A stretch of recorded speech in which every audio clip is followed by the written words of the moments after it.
Kita kembali lanjutkan perbincangan Bu Titin dengan tanggapan yang disampaikan Jaksa Penuntut Umum pada persidangan hari ini. Bagaimana keyakinan Bu Titin akan peluang dari klien Anda, Bu Saka Tatal?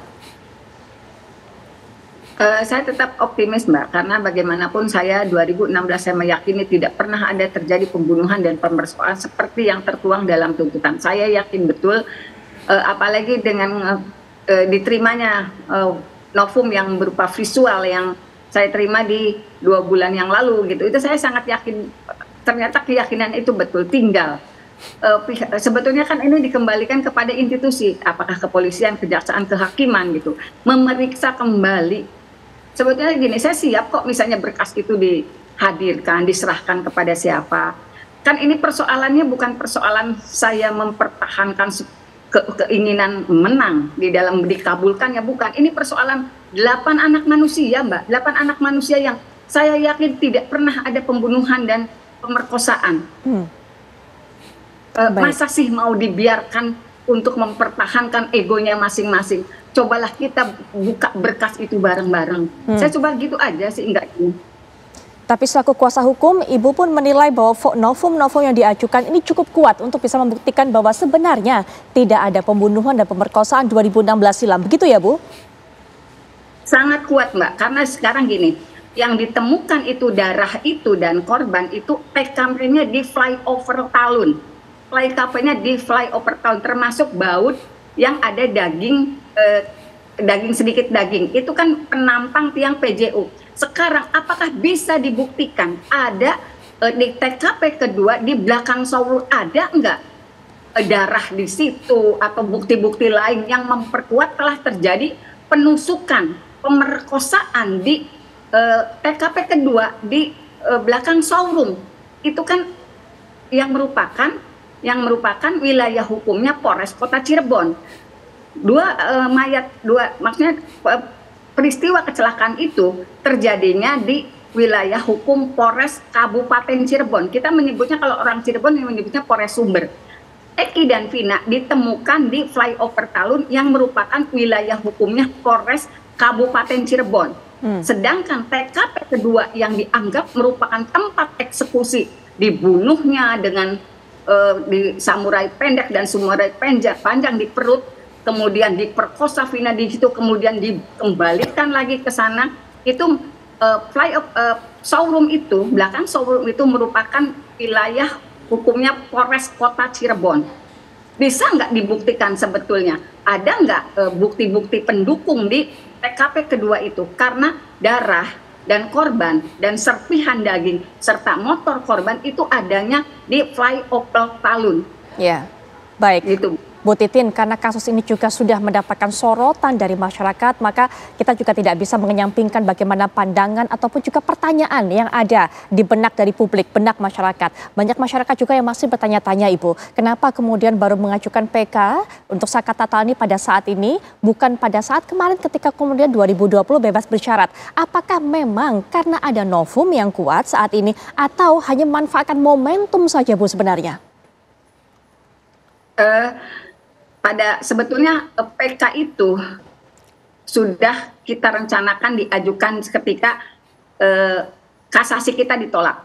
Saya waktu itu menyatakan kepada keluarga Saka Tatal, ini kasasinya tetap 8 tahun, kita masih ada satu upaya hukum lagi yaitu PK.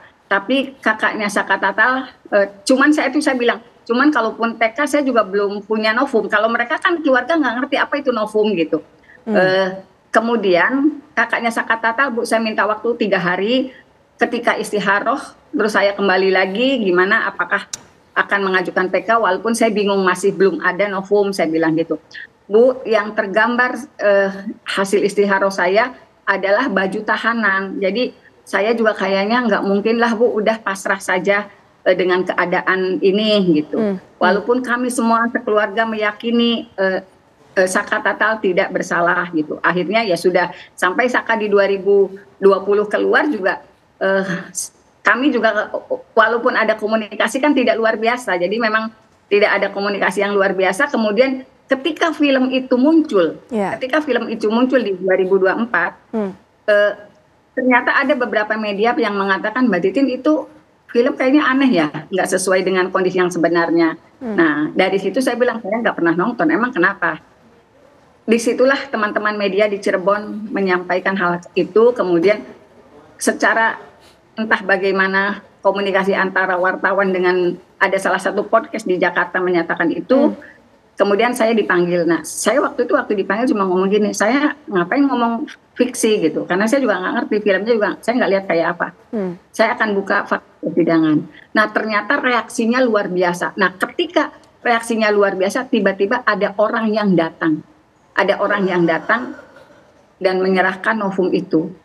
Saya memperlihatkan kepada keluarga Saka Tatal, saya bilang ini ada novum. Mereka kan nggak ngerti novum itu apa. Saya serahkan di sekitar bulan Mei lah. Mereka nggak ngerti. Saya bilang ini kondisi kita dulu nggak pernah dapat ini. Cuman kan keluarga juga nggak paham apa sih maksudnya, Bu. Nah itu. Jadi kenapa pada akhirnya, karena memang visual itu baru saya dapatkan di sekitar bulan Mei awal. Oke, orang yang menyerahkan novum ini baru menyerahkan, tidak mengatakan, Bu, kenapa selama ini menyimpan begitu lama? Enggak mengatakan apa-apa. Cuman saya tahu Ibu sedang memperjuangkan sesuatu karena ini yang saya miliki, gitu. Ada juga terlibat dalam kasus ini, Bu, yang memiliki novum-novum tersebut? Kelihatannya enggak. Tapi bagaimana kemudian bisa sampai memiliki hal-hal itu, Bu? Saya nggak paham ya, karena kan sebetulnya kan mudah saja kalau kata saya. Misalnya, kalau itu kecelakaan, berarti orang yang melakukan olah TKP, polisi yang melakukan olah TKP pada saat awal, kan bisa saja dihadirkan dalam persidangan Saka Tatal. Karena petugas yang melakukan olah TKP tidak dihadirkan di persidangan Saka Tatal, hanya dihadirkan pada sidang yang 7 terpidana itu. Baik. Jadi Bu, untuk mengkonfirmasi betulkah novum yang saya sampaikan, yang kami sampaikan dalam memori itu sesuai, kan tinggal kembali dibuka. Oke. Dan itu kan sebenarnya tugas kepolisian. Yang jadi persoalan, apakah institusi kepolisian apabila kami meminta, tim kuasa hukum meminta agar anggota yang pernah melakukan olah TKP dihadirkan dalam persidangan Saka Tatal. Persoalannya kan kita juga khawatirnya terganjal oleh izin dari komandan yang atau dari institusi yang melarang untuk hadir. Tapi kalau misalnya memang tujuannya untuk dibuka seterang mungkin, setransparan mungkin untuk mencari tahu penyebab kematiannya, kan sebenarnya tidak ada persoalan. Baik. Kalaupun itu. Ya, harapan Ibu yang terakhir nanti mungkin bisa dijawab oleh Pak Reto tadi. Tapi Pak Fikar sebelumnya, kalau tadi Bu Titin sudah mengatakan ada orang yang membawa novum baru. Saya juga menyoroti mungkin kita agak luas bahasanya dari sekedar bicara soal persidangan. Karena kalau kita bicara mengenai keterlibatan orang, memberikan bukti dan sebagainya, saat ini banyak masyarakat yang mengulas menjadi detektif juga dalam kasus ini. Dan banyak juga bukti-bukti yang kemudian dibukanya, dijelaskannya di luar persidangan. Di podcast-podcast misalnya, di media-media sosial. Sebenarnya apakah bukti bahwa masyarakat sudah tidak percaya kepada proses persidangan pada polisian atau apa, Pak Fikar? Ya, salah satu analisisnya bisa ke sana, gitu ya. Kenapa kemudian masyarakat menguasai bukti sendiri, gitu ya? Bisa juga itu karena tidak percaya dengan struktur yang ada, gitu, yang memang punya kekuasaan, punya kewenangan untuk mengolah itu. Tetapi yang harus dilihat adalah kan begini, dalam setiap peristiwa gitu ya, itu pasti apakah itu kecelakaan, apakah itu pembunuhan, kan sebenarnya dua-duanya itu bisa dilihat dari dua kacamata. Ya, kacamata pertama adalah itu terjadi secara sengaja gitu. Apakah pembunuhan ataukah kecelakaan umpamanya, ya. Walaupun kecelakaan pada umumnya itu kelalaian gitu ya. Nah, tetapi bukti-bukti itu menurut saya mestinya sih sudah dikuasai oleh otoritas yang berwenang mengurus peristiwa itu pada waktu itu, gitu. Nah, ini yang menurut saya agak mengherankan, kenapa kemudian ada pihak yang menguasai bukti-bukti itu, ya, tidak diserahkan pada otoritas yang berwenang gitu.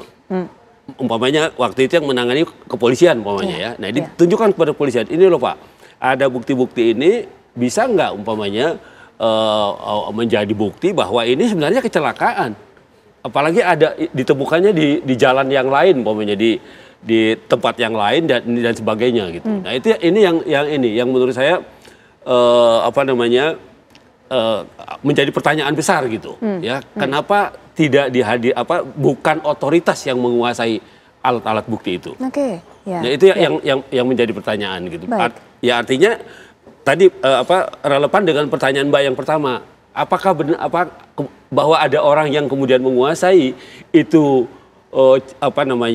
indikator bahwa memang masyarakat sudah tidak percaya pada kekuasaan, kan bisa begitu, bisa begitu kan intinya kan, bisa seperti itu. Tapi bagaimanapun juga menurut saya itu tindakan yang keliru gitu. Mestinya ya diserahkan kepada otoritas semuanya.